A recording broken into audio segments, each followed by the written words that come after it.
नमस्कार, आप देख रहे हैं देवभूमि। मैं हूं आपके साथ तुषार कौशिक। उत्तराखंड में फिर से कोरोना का ग्राफ बढ़ा है और कोरोना मरीजों की संख्या बढ़कर 332 हो गई है। 267 एक्टिव केसेस अभी उत्तराखंड में हैं और कोरोना से अब तक 58 मरीज ठीक हुए हैं। 4 लोगों की मौत हुई है। उत्तराखंड में 18 नए केस सामने आए हैं। फिलहाल आपको बता दें कि तेजी के साथ आंकड़ा बढ़ रहा है। 300 के ऊपर जाकर अब 332 हो गया। 18 नए मामले सामने आए हैं। उत्तराखंड में कोरोना के मरीज तेजी के साथ सामने आ रहे हैं। प्रवासी श्रमिकों के जैसे जैसे उत्तराखंड पहुंचने का सिलसिला शुरू हुआ, वैसे वैसे यहां पर नए नए मामले सामने आने लगे और 18 मामले पिछले 24 घंटे में ही सामने आए हैं, जिसके साथ आंकड़ा 332 का हो गया है। 4 लोगों की मौत अब तक उत्तराखंड में हुई है। तो उत्तराखंड में कोरोना का ग्राफ तेजी के साथ बढ़ रहा है, जो कि सरकार और प्रशासनिक ढांचे के लिए एक चिंता का सबब बनता जा रहा है। फिलहाल 267 मरीज अभी भी एक्टिव हैं उत्तराखंड के अंदर, जो कि अस्पतालों या आइसोलेशन सेंटर्स में या फिर होम क्वारंटाइन है। 58 मरीज अभी तक ठीक हुए हैं।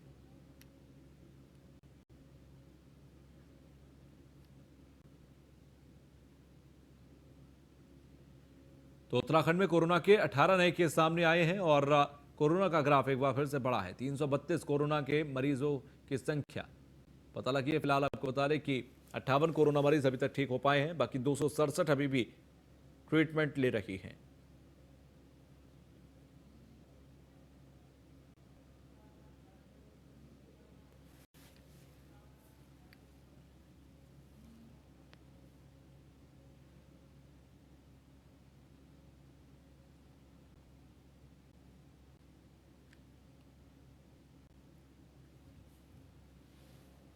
उत्तराखंड में अब तक 58 कोरोना मरीज ठीक हुए, 267 एक्टिव मरीज हैं और आपको बता दें कि 4 लोगों की मौत अब तक हुई है।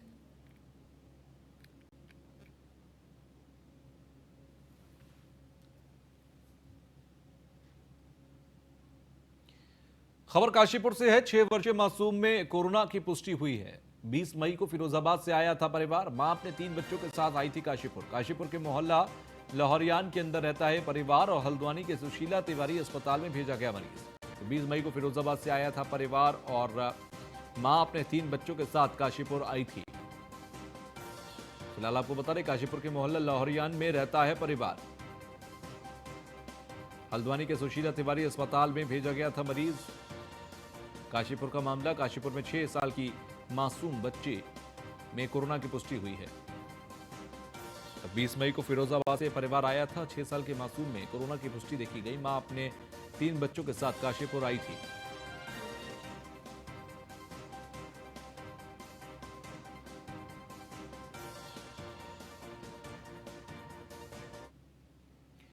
मामला हल्द्वानी से, जहां पर सीएम त्रिवेंद्र सिंह रावत का दौरा रहा। काठगोदाम सर्किट हाउस में अधिकारियों के साथ बैठक ली और नैनीताल जिला कोरोना मामले में 117 मरीजों के साथ पहले स्थान पर है। ऐसे में सरकार ने अल्मोड़ा में कोरोना टेस्टिंग लैब स्थापित करने का अनुरोध किया।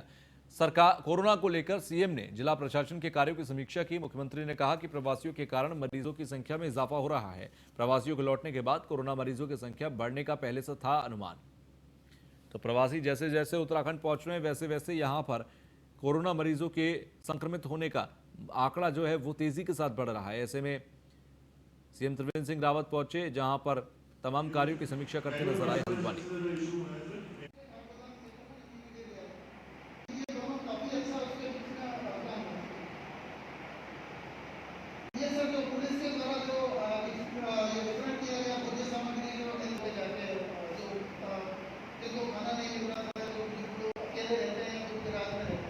और ये मुझे लगता है कि तकरीबन तकरीबन खत्म हो जाए, क्योंकि बाहर नहीं कर सकते आप कोई भी टाइम करके बाहर जाना बहुत। सर जैसा सर अभी कुछ चीजें हैं इसमें की सर, एक दो चीजें मैं ऐड करना चाहूंगा सर। एक इसी क्रम में हमारा सर कल एक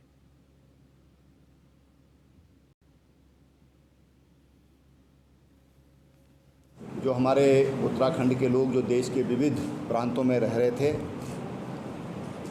वो जब वहाँ से लौटे हैं तो संक्रमित पाए जाने वाले लोगों में वही लोग हैं। अभी तक हम ये कहें कि जो यहाँ पर यहीं रह रहे थे, उसमें संक्रमण की संख्या जो मात्रा है वो ना जैसी है। कुल मिलाकर जो लोग हमारे देश के विविध प्रांतों में रह रहे हैं, उनको वापस लाने का निर्णय ये सरकार ने लिया था और उस निर्णय पर सरकार अभी भी पूरी तरह कायम है।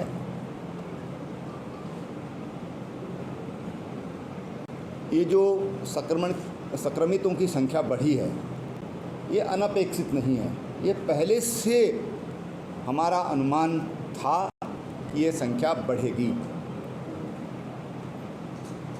और लॉकडाउन का जो पीरियड रहा, इस दौरान हमने पूरी तैयारी की। लगभग 500 के आसपास डॉक्टर्स की हमने भर्ती की। जो पैरामेडिकल स्टाफ है उसकी वर्दी की। वेंटिलेटर्स हर ज़िले में पहुंचा दिए गए। बाईपैप इनकी भी बहुत बड़ी संख्या में हमने इस बीच बढ़ाई है। और जो डॉक्टर्स की ट्रेनिंग चाहिए, नर्सेज की ट्रेनिंग चाहिए, वो सारा भी प्रशिक्षण का काम इस दौरान हम लोगों ने किया है। और इसलिए जो परिस्थितियां निर्माण हुई हैं उनके लिए सरकार पूरी तरह तैयार है। जो हमारे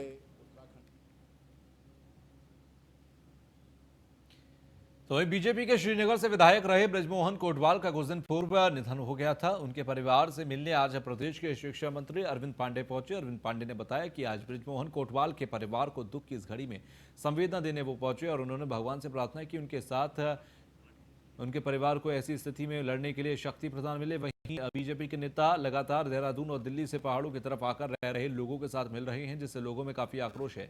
कुछ दिन पूर्व पौड़ी के विधायक मुकेश कोहली देहरादून से आने के बाद सीधे अपने विधानसभा का भ्रमण कर रहे थे, जहां उन्होंने न मास्क का प्रयोग किया था, न ही सामाजिक दूरी बनाई थी। तो दूसरी ओर यमकेश्वर के विधायक रेतु खंडूरी दिल्ली से आकर सीधे अपनी विधानसभा के लोगों से मिलने लगे। इसके बाद कांग्रेस के लोगों ने इसका विरोध शुरू कर दिया।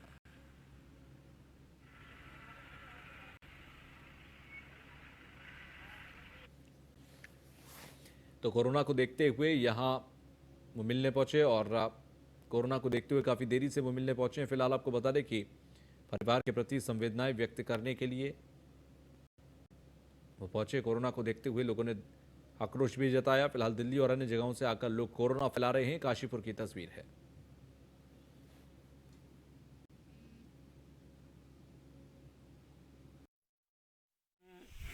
कानून है, स्वास्थ्य विभाग, गृह विभाग, उनका जो निर्देश है उसका सब लोग पालन कर रहे हैं। और अभी तक जो आपने कहा, हम लोग के संज्ञान में तो ऐसा कुछ नहीं आया, लेकिन निश्चित ही इसका पालन दूसरों को कहने से नहीं हो, खुद से भी करने से होगा। लेकिन आपने जो कहा है, अगर जो किसी ने किया हो तो मेरा सुझाव है कि ऐसा करना समाज के खिलाफ है और बिल्कुल नियमों से इसका पालन करना चाहिए, ताकि ये बीमारी। तो वहीं उधम सिंह नगर के किच्छा स्थित सूरजमल कॉलेज में क्वारंटाइन महिला से सिपाही द्वारा किए गए भद्रता और मारपीट के मामले में एसएससी वरिंदरजीत सिंह ने सख्त रुख अपना लिया है। उन्होंने आरोपी सिपाही के खिलाफ पीड़िता की तहरीर के आधार पर संगीन धाराओं में मुकदमा दर्ज करते हुए सिपाही को बर्खास्त कर दिया। जानकारी के मुताबिक प्रशासन द्वारा अधिकृत किए गए किच्छा स्थित सूरजमल कॉलेज में सुरक्षा गार्ड में तैनात सिपाही द्वारा एक महिला के साथ अभद्रता और छेड़खानी की गई, यह बताया गया है। सिपाही शराब के नशे में धुत था। इस मामले में एसएसपी वरिंदरजीत सिंह ने सख्त रुख अपनाते हुए आरोपी सिपाही के खिलाफ बलात्कार करने के प्रयास के मामले में मुकदमा दर्ज करने के साथ ही आरोपी सिपाही को बर्खास्त करने के निर्देश दिए।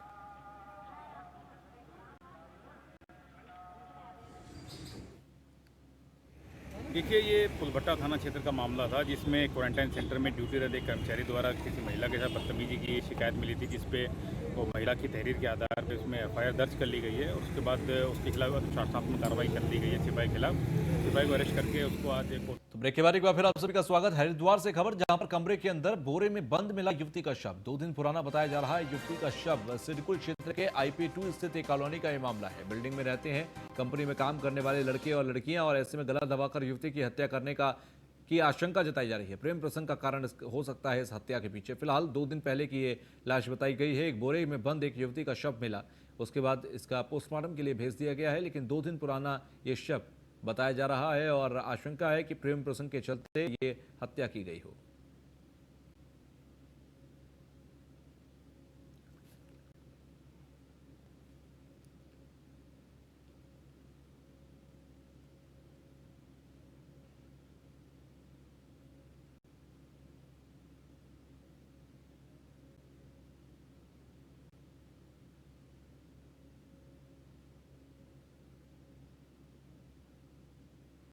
रात्रि में करीबन 12-1 बजे सूचना मिली थी कि एक यहाँ पे ये सुकुल में ही एक किराए का मकान है जिसमें काफ़ी लोग यहाँ फैक्ट्री में जो काम करते थे वो यहाँ रह रहे थे। तो उसी में एक शक हुआ कि एक कमरे में ताला लगा हुआ था और वहाँ से थोड़ी सी स्मेल आ रही थी। तो वो आस पड़ोस के लोगों ने जब चेक करवाया, ताला तोड़ के देखा तो उसमें एक मृतका, इसकी डेड बॉडी प्राप्त हुई है और इसका नाम, जो मृतका है इसका नाम सोनम है और ये वहाँ की MP की रहने वाली है। तो इसमें इन्होंने शक भी जाहिर किया है जो 1-2 लोग जो साथ में रहते थे उन पर। तो उसमें आगे तफ्तीश की जा रही है। बॉडी का पंचायतनामा भर के उसको पोस्टमार्टम के लिए भेज दिया है।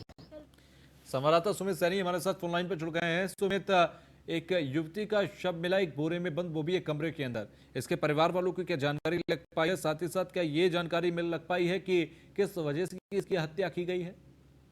बिल्कुल, ये शव जो था बोरे में बंद था यहाँ पर एक कमरे के अंदर में। जो MP के रहने वाले बताए जा रहे हैं। अभी पुलिस पूरी तरह से इसकी छानबीन कर रही है कि क्या मामला। ये साथ ही एक पुरुष में यहाँ पर रहते थे, कंपनी में जॉब करते थे, लेकिन अभी तक हत्या के कारणों का पता नहीं चल पाया किस कारण से हत्या हुई है इनकी, और न अभी इसके परिवार वालों को अभी सूचना दी जा रही है। जी ठीक है, चलिए, बहुत बहुत शुक्रिया हमसे जुड़ने के लिए।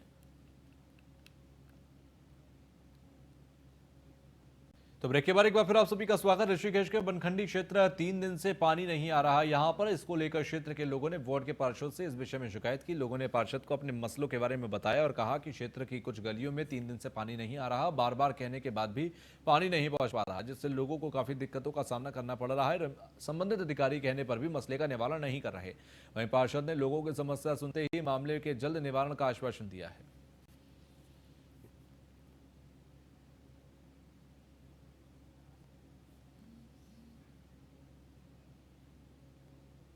और वार्ड नंबर है हमारी अनीता रैना जी। आज 4 दिन हो गए, यहाँ पे परेशानी इतनी ज्यादा हो गई। अनीता रैना जी ने एक बार आके देखा कि भाई क्या स्थिति है और SDO का नंबर दिया। SDO साहब कह रहे कि आज दोपहर तक पानी आ जाएगा। आज चौथा दिन है, एक बार भी पानी नहीं आया यहाँ पे और कह रहे अभी आ जाएगा, आ जाएगा। अभी थोड़ी देर पहले कह रही है कि सुबह पानी आएगा और अभी आज जैसे मर्जी पानी भर लीजिए। ये क्या तरीका बताओ। न यहाँ पे कैंपर भेजा उन्होंने, ना कुछ। यहाँ पे 3 दिन से बनखंडी में पानी नहीं आ रहा है। हमने अपने बोर्ड मेंबर को कॉल भी की थी, तो उन्होंने कहा कि मोटर खराब हो रखी है, तो मोटर ठीक होगा तो आ जाएगा।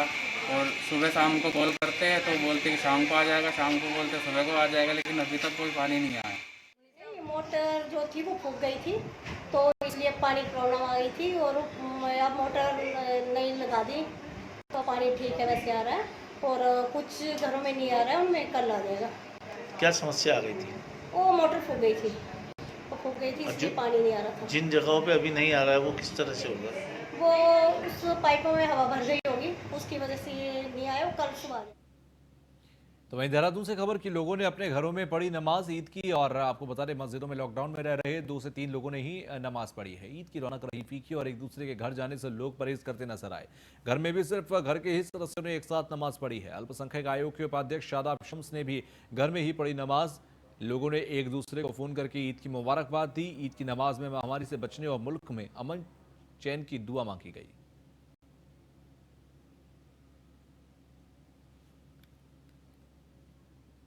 ब्रेक के बाद एक बार फिर आप सभी का स्वागत। रुड़की से खबर की नमाज लोगों ने घरों की छत पे पढ़ी। और आपको बता दें, ईद की नमाज आज अदा की गई। पहली बार देश में ईदगाह सूने नजर आए और साल में 2 बार यहां ईदगाह में जो नमाज होती थी आज अदा नहीं हुई। लोगों ने ईद की नमाज के बाद मांगी अमन चैन की दुआ। ईद उल फितर के मौके पर बाजारों और गलियों में रौनक कहीं दिखाई दी। तो साल में 2 बार होती है ईदगाह में नमाज, लेकिन आज ईद की नमाज जो अदा होनी चाहिए थी ईदगाह में, वो सोशल डिस्टेंसिंग के नियमों के चलते, लॉकडाउन के चलते, कोरोना के कहर के चलते घरों पर पढ़नी पड़ी और घरों की छतों पर ये नमाज अदा की गई। तो साल में 2 बार होती है ईदगाह की नमाज। फिलहाल आज ईद की नमाज लोगों ने अपने अपने छतों पर पढ़ी, घर के सदस्यों के साथ पढ़ी। खबर हरिद्वार से। कोरोना महामारी के बीच, लॉकडाउन के बीच आज ईद का त्योहार मनाया गया, लेकिन बाजारों में रौनक गायब नजर आई। चारों तरफ सन्नाटा था।